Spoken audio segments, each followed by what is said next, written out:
Kita sudah memasuki tahun 2024. Terima kasih untuk kalian semua para seller yang sudah bertahan sampai hari ini, masih tetap berjuang, dan masih tetap mau fokus dan konsisten untuk membesarkan toko online kita. Baik kalian yang sudah putus asa, lemas, bahkan masih sangat semangat, di sini Rio Gandhi akan memberitahu kalian apa yang harus kalian persiapkan dan kalian harus pikirkan untuk eksekusi market di tahun 2025. Q2 dan Q3, gue udah banyak banget memprediksi hal-hal yang akan terjadi. Dan gue juga ada mencari tahu nih, kira-kira plan-plan dari pihak marketplace tuh mau ngapain sih?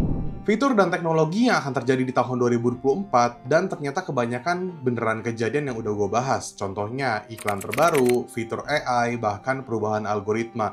Seperti biasa, Rio Gandhi pasti akan membantu kalian untuk menganalisa dan memberitahu kalian tips and trick dan marketing gimana caranya supaya kalian tetap bisa survive di jualan online di tahun 2025 tentunya. Dan di video ini, seperti biasa, Rio Gandhi akan membahas apa sih yang harus kalian persiapkan di tahun depan, which mean di tahun 2025. Dan gue mau teman-teman untuk tinggalkan like dan juga komen sebanyak-banyaknya, dan jangan lupa untuk subscribe dan nyalakan notifikasi biar kalian tidak ketinggalan video-video terbaru dari gue. Gue tunggu sampai hitungan ke-3. 1, 2, 3. Thank you guys yang udah like. Langsung kita masuk ke topik pembahasannya. Walaupun gue sudah memberitahu kalian banyak hal, bukan berarti kalian harus mempercayai gue sepenuhnya. Karena di sini gue hanya mau sharing aja. Jadi buat kalian yang mau menonton video ini sampai habis, ya silahkan ditonton sampai habis, jangan di skip-skip. Kita masuk ke topik pembahasan pertama, yaitu reorganizing product. Memasuki awal tahun 2025, di mana mulai banyak orang-orang yang pengen beres-beres, pengen menghias ulang kamarnya, menghias ulang rumahnya, isi dalam rumah, atau mungkin mengganti perabotan-perabotan yang kayaknya udah nggak kepake. Nah, reorganizing product merupakan salah satu produk yang tidak pernah mati. Tapi untuk di akhir tahun dan di awal tahun depan ini, kemungkinan organizing product akan menjadi benar-benar produk yang bener-bener dicari. Apalagi kalau misalnya kalian bisa menemukan reorganizing product yang bener-bener beda dari yang lain. 2025 merupakan resolusi baru untuk memperbaiki rumah, bersih-bersih rumah, tampilan baru, membereskan produk yang sudah tidak terpakai atau rusak, bahkan mengubah posisi. Jadi gue rasa ini adalah momen yang tepat untuk kalian semua bisa ekspor ke produk-produk yang berhubungan dengan organize. Dalam artian produk yang membantu merapikan rumah atau membuat tampilan rumah menjadi lebih berbeda secara look. Terdengar simple, tapi produk organize memang sudah terkenal lakunya. Gue rasa gue nggak perlu menyebutkan ke kalian merek-mereknya apa aja sih yang organize. Kalian juga sudah pasti pada tahu, apalagi untuk yang orang tua nih. Tapi kalau misalnya kalian ingin explore produk kalian sendiri, di luar sana untuk kalian impor atau mungkin kalian cari brand-brand lokal, itu masih banyak banget organize produk yang bener-bener beda. Contohnya seperti produk ini, ada clothes organizer, storage cabinet, dan juga kitchen rack, dan juga sebagainya. 3 produk ini selalu punya bagian kecil di hati kita, selalu punya bagian di dalam rumah kita, supaya produk tersebut benar-benar ya membantu untuk ngebuat rumah kita jauh lebih rapi, dan tentunya juga tampilan yang berbeda. Tentu aja di luar dari 3 produk atau 3 subkategori yang udah gue sebutkan tadi, masih banyak organize yang lainnya. Silahkan kalian explore. Siapapun yang membeli produk ini karena memang membantu, apalagi sekarang orang suka yang estetik ya, yang bisa membuat rumah mereka terlihat lebih berwarna, rapi-rapi, tapi masih elegan. Tentu aja produk ini bisa jadi pilihan kalian.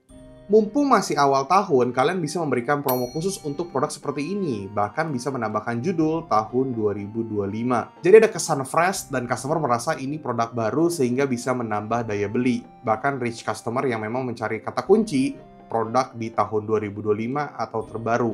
Kayaknya nggak seru ya kalau misalnya kita bahas mengenai produk yang lagi laku doang. That's why di poin nomor 2, gue akan kasih tau kalian mengenai story live shopping. Gue rasa ini akan menjadi tren di tahun 2025, asalkan ada orang yang bisa membuat viral atau membuat terobosan baru mengenai story live shopping ini, teman-teman. Dimana kebanyakan kalau kita lihat, seller kalau melakukan live shopping, ya udah jualan aja. Kalian bisa coba tambahkan bumbu story.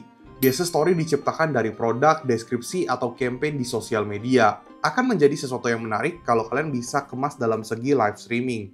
Story yang bisa kalian bangun bisa beraneka ragam, baik story happy, sad, bahkan fun. Membangun emotional feeling ke penonton sambil jualan juga merupakan ide yang menarik kan? Apalagi kalau misalnya di TikTok nih, kalau gue lihat perhatiin makin banyak orang yang jualan live shopping dan jualannya gitu-gitu aja, atau bahkan jualannya itu sambil joget atau mungkin live streaming sambil gift-gift terus nanti dia joget. Pokoknya beraneka ragam tipikal live streaming. Ada yang live streaming cuma nge-vlog doang. Ini kita ngomongin konteks nggak cuma jualan aja ya. Tapi kalau misalnya kalian bisa kemas live streaming dalam bentuk story, ini akan menjadi sesuatu yang berbeda dan menarik banget untuk ditonton. Dan membuat orang lebih banyak untuk interaksi, seperti di kolom komentar. Jadi live streaming tuh beraneka ragam banget ya, untuk mendapatkan gift dan interaksi dari komen. Menurut gue ini sesuatu yang menarik kalau kalian bisa kemas. Elemen yang bisa digunakan untuk membantu interaksi, seperti polling atau pertanyaan. Buat mereka yang banyak komen, tapi sebenarnya kamu jualan, dan gue ambil contohnya misalnya. Jadi sebenarnya kemarin gue ada cerita sedih teman-teman. Ini gue sebagai contoh aja ya, kayak studi case. Misalnya gue lagi live streaming sekarang, terus gue ceritain mengenai emotional feeling yang udah gue lakukan dan terjadi di hidup gue beberapa waktu yang lalu. Jadi kemarin itu gue sempet lagi nongkrong, terus tiba-tiba ada pedagang, mungkin udah umur-umur 40 atau 50 tahun, cowok atau bapak, itu menawarkan untuk membeli sendal dia. Namun ketika gue tanya, emang bapak jualan sendal yang kayak gimana? Pas gue lihat, oh sendal-sendal yang kayak gini, yang murah-murah. Karena gue penjual, gue jadi tahu nih tipikal produk-produk seperti ini gimana. Gue tahu paling dijual di online itu sekitar 19.000, 20.000. Tapi dia jual ke gue itu 50.000 sampai 70.000. Lalu gue tanya, maaf pak, gue belum mau beli sendalnya. Tapi dia terus berdiri terus, nggak mau kemana-mana. Dia bilang, tolong bantu saya belum makan dan sebagainya. Oke, karena gue merasa oke, dia ini sebenarnya jualan, tapi mungkin jualannya agak maksa ya. Tapi kan di sini dia intinya tidak minta-minta, tapi membuat supaya kita beli barang dia. Akhirnya gue tanya, bapak dari mana asalnya? Tapi gue lupa guys, dia itu tinggal di kota mana. Dan akhirnya setelah gue tanya-tanya, dia bilang dia ditipu sama temennya. Jadi dia merantau nih sama temennya. Pas sampai di Jakarta, semua tabungan dia yang dia bawa untuk merantau untuk kerja di Jakarta malah disuruh beli sendal. Disuruh jualin, terus temennya ninggalin dia. Jadi ibarat kayak ditusuk dari belakang terus ditinggalin. Jadi dia benar-benar di Jakarta nggak ada tempat tinggal, cuma modal bawa sendal, dan itu bawa sendal itu banyak banget guys, sekantong gede banget. Akhirnya gue tanya, emang bapak kampung di mana dan sebagainya. Gue lupa guys di mana. Terus gue tanya, emang ongkosnya berapa kalau pulang? Nah di sini menurut gue ini gue respectnya, mungkin dia jawabnya jujur ya. Dia bilang cuman 150.000 apa 200.000. Akhirnya gue kasih dia uang guys, gue lupa sekitar 400 apa 500.000. Terus gue bilang ini buat bapak pulang ya, bawa pulang, besok pulang, terus buat beli makanan juga sama minuman di bus. Ya udah, jangan di Jakarta lagi dan jangan di sini lama-lama, takutnya diusir sama security karena gue lagi di cafe outdoor gitu guys.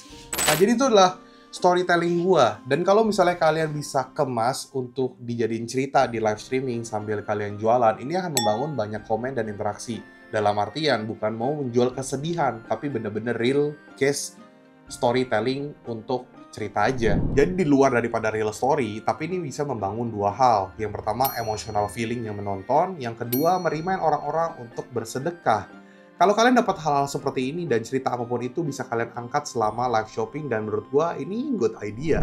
Yang ketiga, smooth content, passive to active customer. Gua rasa ini kalian pasti familiar, tapi belum banyak yang coba atau praktek karena udah terlalu monoton. Membangun narasi konten sekaligus voice over sambil memperlihatkan cara kerja produk menjadi konten yang friendly dan menarik untuk ditonton. Contoh hooknya, bersihin sepatu nggak sampai 10 menit. Atau yang kedua, bye-bye sepatu kotor. Yang ketiga, gue dikatain temen karena sepatu kotor. Akhirnya gue nemuin produk yang bisa ngebersihin sepatu gue. Jadi di sini bisa sambil menjelaskan lebih menarik, dan voice over, visual, dan juga pengambilan gambar konten yang cukup menarik akan membantu menumbuhkan ketertarikan orang untuk menonton sampai habis dan membeli produk.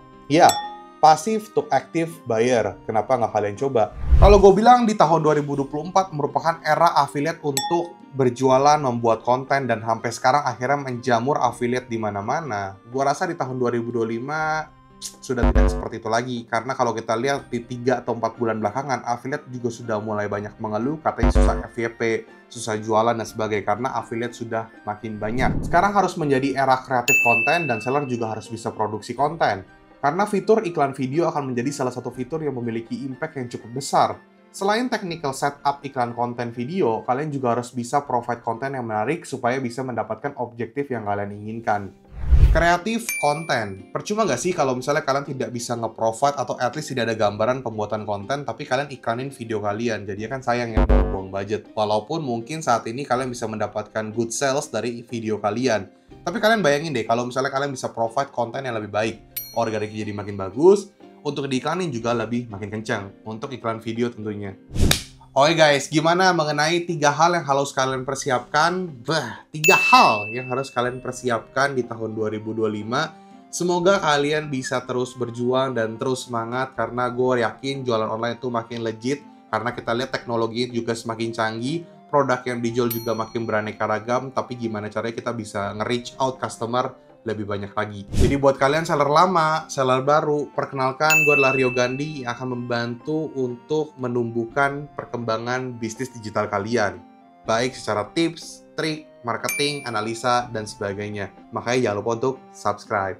Sampai bertemu di tahun 2025, semoga kita terus bersama dan semoga gue terus bisa ngebuat konten yang seperti ini untuk kalian semua. Tinggalkan pesan-pesan kalian di kolom komentar gimana so far tahun 2024. Sekali lagi gue ucapkan terima kasih, semoga kalian mendapatkan insight baru, experience baru, dan buat teman di sini yang pengen beli digital course gue bisa ke link di bawah ini. Dan buat teman-teman sini yang pengen pakai jasa konsultan gue, tokonya pengen gue cek, atau pengen gue bedah tokonya, atau mungkin gue datang ke kantor, toko, kota, atau negara kalian, bisa hubungi ke nomor di bawah ini. Dan mohon maaf kalau misalnya dibahasnya cukup lama, karena yang masuk chatnya cukup banyak dan mohon bersabar aja. Dan bisa dicat ulang tanpa harus marah-marah, karena kita juga manusia guys, yang chat masuk cukup banyak. Oke, sekali lagi terima kasih. Rio Gandhi, peace out.